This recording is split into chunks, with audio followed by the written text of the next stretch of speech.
What's up, guys? Welcome to a video where this guy has a testimony of going to hell. He was taken to hell, shown hell, and he sees Joseph Smith in hell. And I think this is a super disturbing story. Whether you believe in it or not, this is incredibly disturbing, and I wanted to share it with you guys. Now let's hop into this man's testimony. Get your popcorn, get your coffee, get your drinks, get whatever you need to sit down and dive in with me. Now let's go. So to give you some context, because he's like really dragging this out, Joseph Smith is caught in his own little hell loop, and he's not fully aware of it, but he kind of has a sense that something isn't right, but he thinks that he's at his house, his home, a safe place, a familiar place, but he's not. He's being tricked. That's what's going on here, and he's explaining that. I mean, and he's over there, and all of a sudden it's like telepathic, dude. Like I heard his thoughts. So he's feeling deja vu. What I would describe as deja vu, like I've been here before, or something is like suspect, you know what I mean? And he's testing to see if the grass is like real grass. And then he's like thinks just like you would be thinking. He didn't really look at me. He's just thinking I'm home. I'm on my lawn. I'm home. And so I'm like, oh, we're at this dude's house, you know? And so that just kind of makes me go look the direction he's looking. And we're looking at kind of a plain house. It was kind of square, 2 stories. Reminded me of a barn because like it was just pretty plain. But he's looking up at it and he's thinking I'm home. And he starts either speed walking or jogging. I don't know what he did, but he starts taking off towards the house. And I'm looking at the house, and all of a sudden I hear this noise, the commotion up at the top story of the house, and it's something not good. I just know something not good, something sinister about what's going on up there. It's like you hear it's like a growling type of weird language or something is what I'm hearing. And I'm here, and it's like there's frustration going on up there, right? So I'm like, oh, what's up with that? And then I get picked up, and I start flying I'm off my feet, and I'm getting taken right to the wall of the top story of the house. And I braced for impact, and I went blind, and everything was dark, and then I went deaf, and it was like, I want to say piercing silence. It just was so deaf. And then all of a sudden I could see and I could hear. And I just kind of realized, oh man, that's what it's like going through a wall. You can't see, you can't hear for a second, you know? And so anyways, now I'm in the top story, and I'm looking at two demonic looking animal creatures, alligator looking face, like they look like Hunchback of Notre Dame, but really extreme to the point where they almost look like a snail. They both look like kind of the same alligator type, snail type hunchback. Just evil, wicked looking things, man. Just never seen nothing so sick looking. It's hard to look at, you know what I mean? And they got this language that they're talking with drool, and I can't even do an impersonation of it that would give you the effect that would even come close. And you can understand what they're saying, can you? No and yes. So like for instance, I understand as they're talking, I'm not getting like the sentence interpreted for me at all. Plus, I don't know that language at all. But I know what their problem is. I know they're frustrated. I know it's because they want this dude to come upstairs, and I know that they're talking about how to do it. So the words are kind of like not really important, but you understand the idea of what's being communicated. To the point where I don't need to know what the words are. Okay, and what were they talking about? They were like anxious, and you can feel the stuff off them too. So they're wanting this thing to get on the show to get on the road basically, and I know that they want the guy to come inside the house. And I thought he'd be in the house by now because he was kind of like jogging towards it.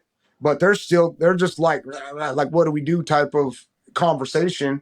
So I go to look towards where the stairs are, where I think that the guy would have ran up to the side of the house. And I somehow or another, I can still see this. I can totally see the wall, but I can do both. I can see through the wall, and I can see the guy outside. Plus I can see the wall.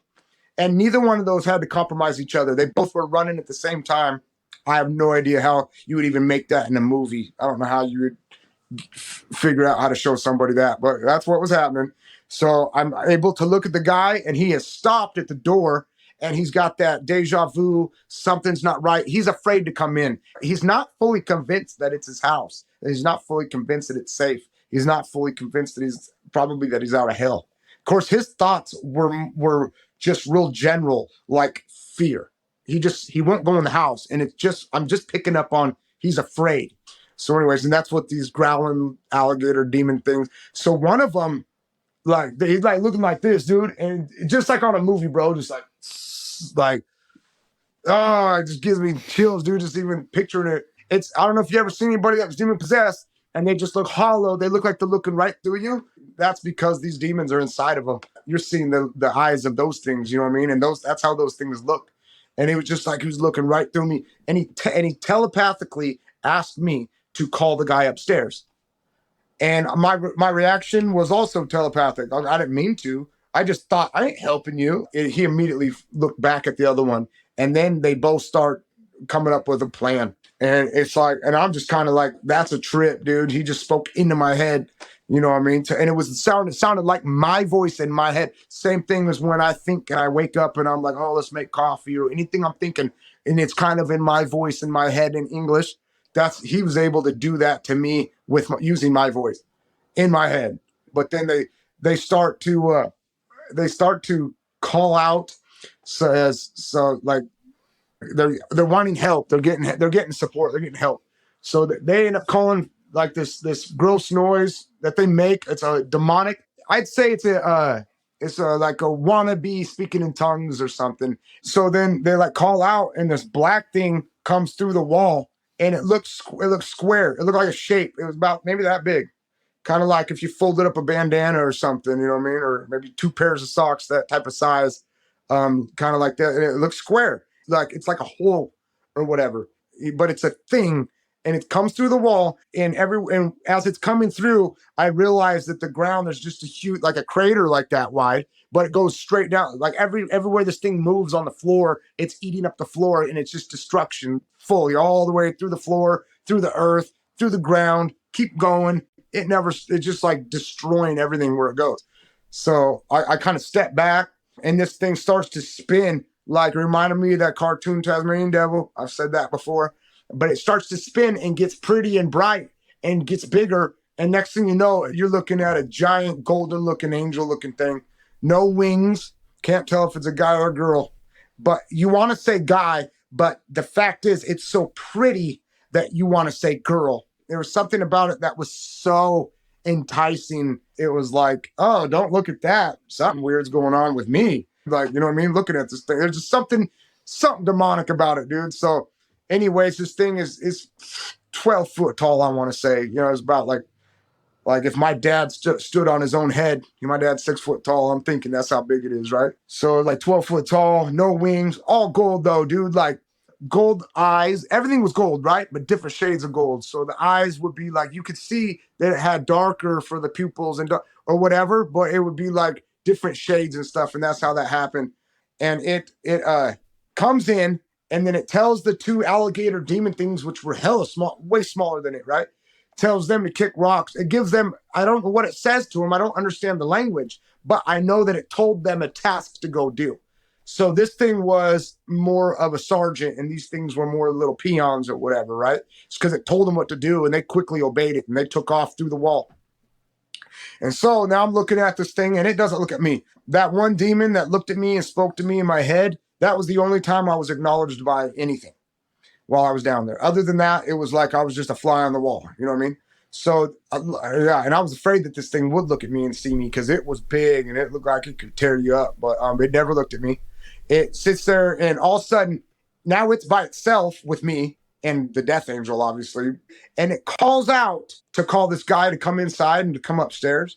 And when it calls out, it's like this beautiful, beautiful music. It's like a music / voice, but / instrument, like not an organ, not a flute, not any of those things, but an air instrument that's doper than any of them that you've never heard before. So we're gonna call it whatever. But it's like its chest was vibrating, and you could tell that it has some pipes or whatever built into it, just like Ezekiel or whatever talks about. Well, that's what I'm looking at, and I'm watching it work. But I don't. At the time, I'm not putting Ezekiel together. I'm just watching it like I'm watching a freaking movie, and I'm not really going, oh, that's this or that. I'm not doing any of that figuring out. I'm just kind of like totally scared because I know I remember that I just was in hell. So I'm not tricked like this guy thinking he's at his house again. I'm thinking we're in your trance, bro. But he don't know it. It's too convincing for him. So anyways, as it calls out this beautiful noise, boom, I hear the door slam open, and I he's just trucking up the stairs and he lands right on his face, dude, just to start worshiping this thing. And I realize I get this information, okay? And the information is he's seen it before. That wasn't the first time he heard that instrument voice thing. Okay, so there was familiarity there, and there was safety there, and there was comfort there. And he starts worshiping this thing on his face.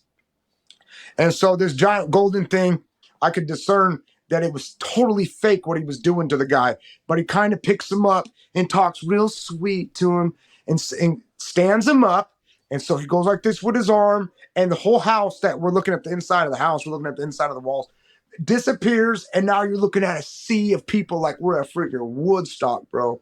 Like just a sea of people just goes out forever and ever and ever and ever and ever. And then the golden angel looking thing walks them up to the edge and then kind of like, hey, preach to them, give them the message I gave to you. And so then it steps back, and I'm watching both of them, dude. And it steps back and holds up his arms like this. Oh, you can't see in the camera, but he's holding floating hieroglyphs, just like Egyptian hieroglyphs off, you know what I mean, off National Geographic, bro. I've never been to Egypt, but those hieroglyphs, dude, looks the same. Looks exactly the same, and they're floating, and there's like 6 of them. And so the guy's over here, like facing away from both of us, and he's on the edge, and he's speaking to this crowd like he's preaching. And I remember I could feel how he felt, and he felt like somebody. It was almost like he was feeling like he was getting worshipped. You know what I mean? That glory, that glory that man is getting from man. He was eating that up. He liked it. And I thought that was pretty weird because I just don't relate to that type of sin. You know what I mean? There's sins that I do relate to, but I just ain't that. And he was just, anyways, he's enjoying it. And he's just speaking to this crowd, and he really liked to be seen, and he liked to speak, and he liked to be on the pedestal, and he liked to be in the spotlight. He liked it all. But anyways, as he's starting to speak, these hieroglyphs that the golden angel is holding up, they're floating in the air. So as the dude starts to speak, one of them would light up and it would flip. And it didn't go, you know how when you read left to right, this was going the other direction. So the one on the angel's left hand would light up and then go to the one next over. It was going backwards for some reason. Okay. So anyways, it's just like, boom. And then after he's speaking, it would flip and it would be a totally different hieroglyph on the other side. And it would just start back over as the guy's talking and talking and talking. And I don't really understand this English the guy's saying. It's not anything that's going in as far as information that I'm able to perceive. So it's kind of like, all I know is he's telling them the message that the angel told him to tell him, but I'm not myself hearing the message at all. And all of a sudden I realized that the golden angel starts smiling, and just like the Grinch dude on that cartoon, bro, it just got wicked long, and just his face just starts distorting all evil like the Grinch. And his spit, I remember seeing his spit, and he had sharp teeth, and it was like, as his mouth opened up, the spit was gold, and like a different shade of gold, but it's like clear gold. And I'm just like, what is this, you know? And then as I'm looking at that, I start hearing somebody cussing out the preaching dude. So I hear somebody cussing at him, right? From the crowd? Yeah, from the crowd. I start hearing a cussing coming from the crowd, and it's like quiet, and I only heard one. And then I heard, next thing you know, it's like getting louder and louder and louder, and I'm hearing all of them. And they're saying stuff like, a lot of cuss words I don't want to say here, but it's basically like, come down, like, you're the reason that we're in hell, you big fat liar. Come down here so we can knock you out, beat you up, and make you pay. And you're so stupid, you're going to preach to us that same lie that you told us when we were on earth, and you think we're going to buy it? So just a bunch of people saying that in many different ways, basically. And can he hear that? Do you know if he could hear it? Yeah, to the point where he stops preaching. He stops, and his whole demeanor on his face changes. And then like the whole time I'm connected with this guy. And so I, like what he's thinking, I can hear in my mind basically, or it's like it becomes my thought, parallel with my thoughts somehow. But it's like all of a sudden he realizes, I'm not at no crowd preaching to all these people like I did back on earth or whatever. Because he got distracted a little bit, started having a little bit of fun when he first thought he was gonna really be somebody, a superstar up there, right? So he got distracted from, because he started out thinking that something was up, and then he got distracted, and now he's back to something. He stops talking altogether, and his eyes just get real big, and he starts looking like fear on his face as he's hearing the whole crowd. He can hear everything they're saying, and they're telling him, "Come down here, we're gonna tear you into pieces, you idiot," telling us that same bull crap, but it was all cussing is what I was hearing. So anyways, as that's happening, I see I'm just watching the whole thing. Like, I'm looking back and forth and at the angel. I'm looking at the crowd. I'm looking back, like I'm just trying to take in the whole scene. And it's like all of a sudden it starts shaking to where I think I remember like either a plate or a pitcher or something fell. It kind of scared me, right? So I'm immediately wanting to be out of the house. And as soon as I get scared and I want out, I just get sucked up like I'm the moon. And I'm looking down on both the angel and the preaching guy and the whole crowd. And it's a sea of people as far as you can see all around this thing. And the house is falling apart like basically the Wizard of Oz cartoon or movie or whatever. You know what I mean? Okay. So he's in the house and he's still preaching to these people, right? Or because I lost a little bit of what was happening. So he was preaching to the sea of people. They got mad at him. He realized it. Then he stopped. Then What happened right after that? And then I noticed, that from the back of the crowd starts to part, and it was like it starts to part all the way up to the front, and it was like those two alligator demons that took off because that golden angel gave them a task, right? They ended up coming back, and they come from the back of the crowd, come up to the front, and they were holding the hands of this guy's kids. And the one that stood out was like a girl, and a young girl, and she even had a teddy bear and a dress, and she looks up at him and she says, "Daddy, why did you lie to us?" And then the dude, the false prophet guy or whatever, from the top down gets hit with hopelessness and regret, and I start gagging like I'm gonna puke. It was such strong hopelessness. The idea when he realized that he's in hell, his family's in hell, and he's never getting out, the realization of that came back to him. And it hit him like a ton of bricks coming from the top down. So as that's happening, I'm over here gagging. And then it's like all of a sudden everything changes and we're back on his grass again. And I'm just standing there with him. And I look over and he's checking out the grass to see if it's real all over again. Wow. Yeah, so whether you want to believe in that or not, dude, I mean, that's a pretty detailed description of... Yeah, I mean, it's spooky, bro. That's spooky, and again, whether you believe in it or not, you got to be careful, man. You got to be careful, because people that do lead millions upon millions upon millions of people to hell, their torment is going to be insane like that, They're going to get what they gave. They're going to reap what they sowed, bro. And it is just a scary thought. So that's a big reason why I want to help share with you guys what makes, everything false except for Christianity, and why Christianity is the truth and the evidence of it. That's why I really want to get this out here to you guys, because I see a lot of you that were like me, before having a relationship with Jesus Christ, the real true Jesus Christ. And I just didn't really know the difference between these things. I was the kind of person that was like, well, I think there's a little bit of truth to all religions. And I think, we all end up going back to heaven, or we're just here to learn, or, maybe when we die, like there's just so many different things that could happen, and, spirit guides and all that. And it's all a lie, man. So I just want to help share the truth with you guys and be able to convince you guys that Christianity is the truth and the way. And it's not what everyone, it's not what society makes it out to be. It's not this, oppressed, brainwashed, bigotry religion, there's bad people who claim to be of Christ, but there's people like that everywhere in every religion, in every walk of life. And that's why it's important for you to have a personal relationship with Jesus Christ and the Father in heaven. And if you have a relationship with Jesus Christ, if you know Jesus Christ and you know the Father in heaven, he says this in Scripture. So that's one of the biggest reasons why I want to do this. So yeah, if you guys want to learn why Christianity is the truth and why all the other religions are false, and what it means to have a relationship with Jesus and how much different and better it is than what society makes it out to be, then go ahead and subscribe. It's only $5 a month.